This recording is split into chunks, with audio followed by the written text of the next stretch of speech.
Hey, welcome back to the show. Total Financial Solutions, Safer Money Hour. I'm Arif Halaby along with Jeff Gerard. We have special guest, Bob Donaldson. We're going to talk, for some of you, you have a need for higher risk, if you will, and investments that have potential of higher gains. We're going to talk about your higher net worth investor using different strategies. Bob Donaldson from Advisory Group West is going to give us a little bit of a background. Bob, tell me about you and what that's all about. What is a high net worth client? Like, look, let me back up. Every single client that we have had between $5,000 and $2 million, they all think they're just middle income. We might be a little higher, maybe a little lower, but everybody thinks they're middle income. Nobody thinks they're rich. Maybe when you get to 5 or 10 million, I don't know what the number is, but tell me your experience with that. You're right. When you're working hard and you got your nose to the grindstone all your life and you just lift your head up a couple of times and get back to work, nobody feels like they're wealthy. Even $10, $15 million assets worth of net worth, people still don't feel like they're that when you mention high net worth, you must be talking about somebody else. Yeah, that's that guy over there. Yeah, but typically the threshold for us is about $1 million of investable assets.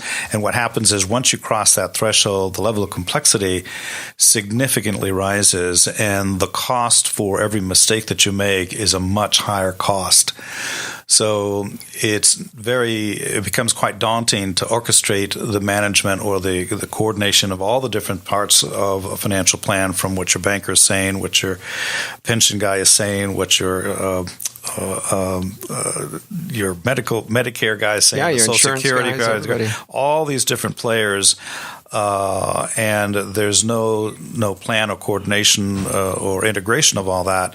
It becomes quite challenging. And what happens, of course, is as you start approaching those kinds of numbers when you reach retirement, and failure is no longer an option. So our claim to fame, if you will, is that my favorite mantra is organize, prioritize, then optimize.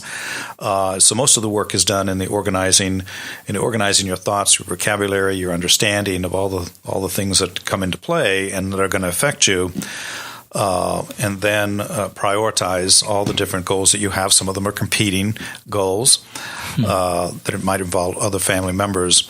When you do all of that, then the optimizing becomes very clear. So our objective is to provide personal, specific, and highly clear, very, very clear solutions for high net worth. And it seems that as we move forward, a lot of people today are having a much greater amount of assets and not even realizing it between their pension buyouts. We are finding that people come to us who have made $60,000, $70,000, $80,000 their whole life and great income, but then all of a sudden they have a pension buyout possibility or a 401k of $400,000 or $500,000 or more. And they're just not sure what to do with the most we've ever had was in a pension buyout was $977,000. And he had earned $90,000 a year his whole life, but he'd worked for the company for over 30 years. And he said, should I take the pension buyout or should I take as a lump sum or should I take the payment? So there's sometimes questions that they don't even know the answers to. And those are pretty consequential decisions, obviously. And sure enough, it can be very intimidating if you've been managing $60,000 or so a year and you suddenly have this large number. Same thing happens with inheritances. It's very intimidating. I refer to it as sacred money in the sense that it took someone else's lifetime to develop that. And when it's received, people typically honor it and treat it as sacred money in that sense, and they don't want to lose it. And if they don't know how to work with all the different things that are going to affect it and the demands that are going to be placed on it, it's a tough enough thing for us to do. Sure. Meaning we take an awful lot of thoughtfulness before we do that, and that's because we've done it for a while. We have seen the average inheritance is gone in 8 months. That's the statistics.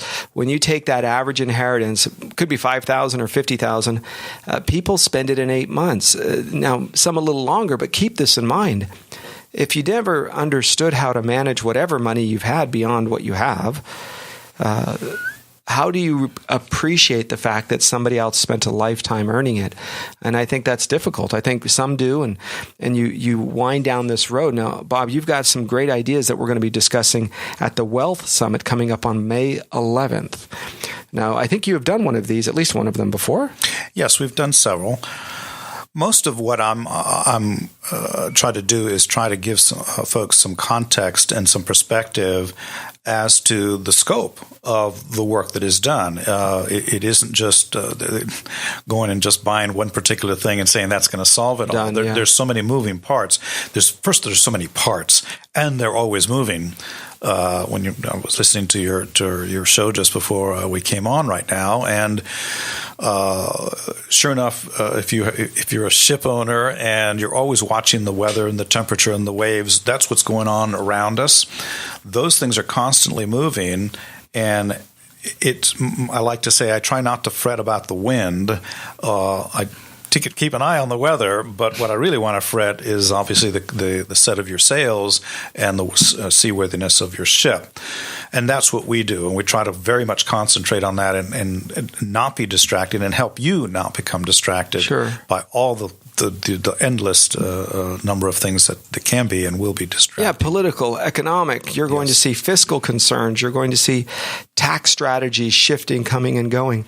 You know, Jeff, one of the things that we have seen time and again is the proper way in which you withdraw money tax-wise can make a huge difference. You've seen that as well. Correct. And that's, I think, one of the biggest challenges to navigate when it comes to retirement planning and that income planning component of your life. Because, as we've said, retirement is not a destination. It's just a change basically in the pitch of your sail. At first you were doing your best to gather and collect assets and accumulate. And now you kind of wipe your brow and say, now how do I make this last the rest of my life? And it's interesting when we sit with folks, they have no idea if they can retire, when they can retire, and how much they can retire on.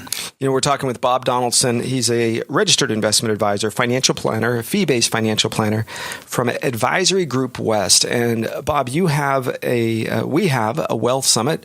We're going to be involved as well. It's coming up on May 11th at the TPC, Tournament Players Club, up the golf course. May 11th, it is a pay for attendance event. You're going to have a series of speakers, world renowned. It's called a Wealth, Wisdom, Wellness. You're going to have folks on nutrition, how to manage your financial life, how to manage the safer part of your financial life, how much is too little or too much when you're ready to retire. What does that look like?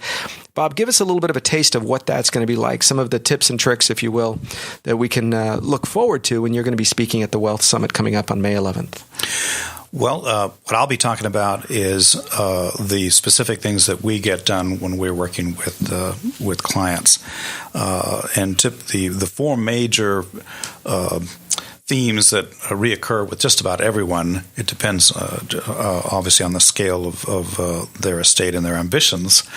But the first thing we always work on is asset protection, and there's usually easily 8 to 12 different recommendations just to protect the assets you already have. And we deliberately do them in this order: asset protection, and then lifetime income. Sure enough, the income, you have to make sure that the income outlives you.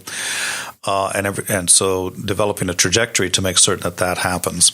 And then the third is diversified investments, which is typically it takes a certain amount of assets to develop or to generate the lifetime income, and there's usually, hopefully, some left over for compounding growth. That's the diversified investment portion of it. So asset protection, lifetime income, and diversified investments. The better job you do of those three, now the last part, which is estate preservation, the better job you do of the first three, you now can be magnanimous and can enjoy then passing on to the children of the family and causes that you care for. Yeah, we have seen that a lot of folks will sacrifice today in a deep way. In other words, they will not buy that car even though theirs is time for a change, because they want to make sure there's money left for their beneficiaries, for their children. What kind of a word can you give us?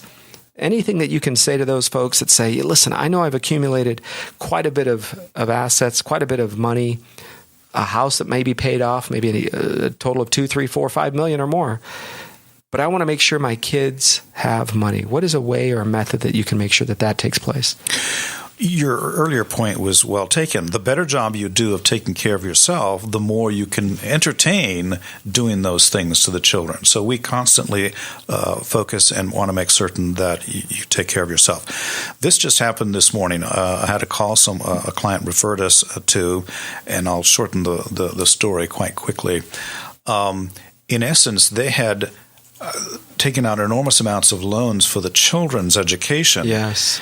And I didn't have the heart to say it to them on the phone because we haven't really visited yet. But you can't borrow for retirement. You can borrow for college, but you can't borrow for retirement. So getting those perspectives and those contexts and those right is the first part of the nature of the work that we do, to educate and raise our level of awareness of what is first and what is second. That's a big deal. And we have seen time and again, guys, we're going to take a break here in just a second. We've seen time and again where the decisions that have made today when you're 40s and your 50s and even your early 60s to subsidize those student loans through Parent Plus loans, delay or in some cases cancel out your potential for any kind of retirement that you can expect.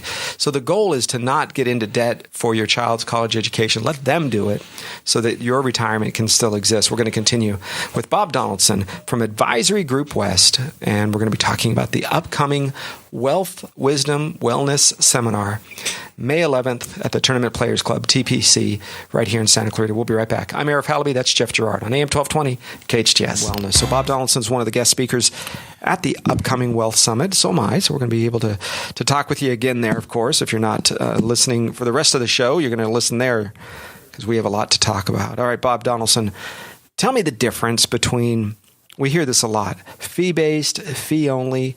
What does that mean as a financial planner? Well, my understanding is that people can actually debate that, but my understanding is fee-based means that the fundamental part or the great majority of the management of monies is fee-only. And the objective there, is fee-based. The objective there is that you're on the same side of the table as the client. If the client does well, you do well. If you don't do well, you're also going to take a pay cut. Yeah. Fee only is limits, and you're self-restricting. You as an advisor are self-restricting yourself to only operate in that manner. Fee-based opens the door to also doing research and due diligence on any other products or services that might have a commission or a sales charge. That is the essence of that working with those services or products is that it's a transaction. Yeah. It's not an ongoing fee.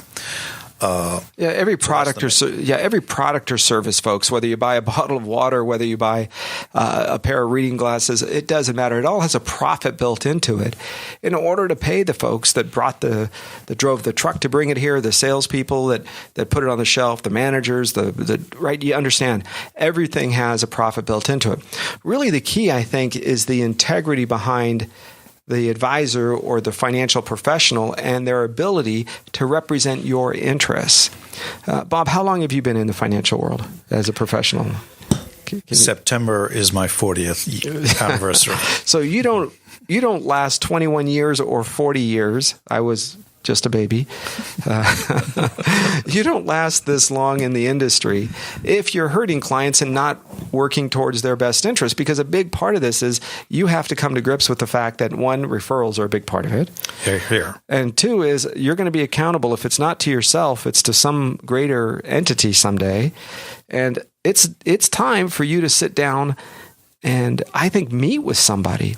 There's a line, and Bob, you had mentioned about $1 million. When should somebody, if we don't have $1 million yet, if we still have our 2 kids and they're teenagers and we maybe have a job or two and some professional money set aside in the 401k, or where's the line when they should start coming in and having a conversation with you?